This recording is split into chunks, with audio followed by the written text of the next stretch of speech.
കോഴിക്കോട് നാദാപുരത്തെ വിദ്യാർത്ഥി സംഘർഷത്തിന്റെ ദൃശ്യങ്ങൾ പുറത്ത്. പുളിയാവ് ആർട്സ് ആൻഡ് സയൻസ് കോളേജിലെ വിദ്യാർത്ഥികളാണ് ഏറ്റുമുട്ടിയത്. ഒരു വർഷം മുൻപ് നടന്ന സംഘർഷത്തിന്റെ ദൃശ്യങ്ങളാണ് ഇപ്പോൾ പുറത്തു വന്നത്.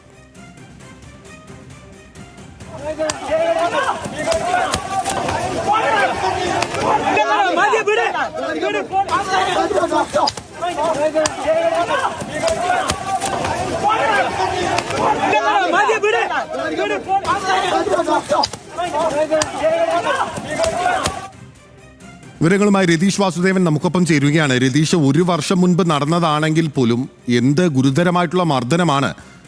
ഈ വിവരം അന്ന് സ്കൂൾ അധികൃതരോ അല്ലെങ്കിൽ നാട്ടുകാരോ പോലീസിലുൾപ്പെടെ അറിയിച്ചിരുന്നോ? അതുതന്നെയാണ് കാരണം ഇത് ഒരു വർഷം മുമ്പ് അല്ലെങ്കിൽ ഇതിന്റെ കാല തീയതി നിർണ്ണയിക്കാനാവില്ലെങ്കിലും ഇത്തരമൊരു സംഘർഷം വിദ്യാർത്ഥികളുടെ ഈ തെരുവ് യുദ്ധം നടന്നിട്ട് ഒരു നടപടിയും നിയമപരമായി എടുത്തില്ല എന്നതാണ് ഏറ്റവും വിമർശനാത്മകമായിട്ടുള്ളത്. സ്കൂൾ അധികൃതരോ അല്ലെങ്കിൽ പോലീസോ ഇത് സംബന്ധിച്ച നടപടി എടുത്തിട്ടില്ല. ഇത്തരത്തിൽ നിരവധി സംഘർഷങ്ങൾ ഈ പ്രദേശത്ത് നടക്കാറുണ്ട് എന്ന് തന്നെയാണ് പറയുന്നത്.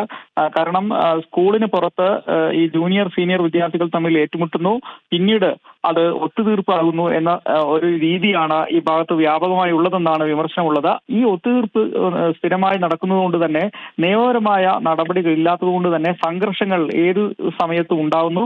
അത്തരത്തിൽ പരസ്പരം പോരാടി ഒത്തുതീർപ്പാക്കുന്ന ഒരു രീതി ഈ ഭാഗത്തുണ്ട് എന്നതാണ് ഏറ്റവും വിമർശനം.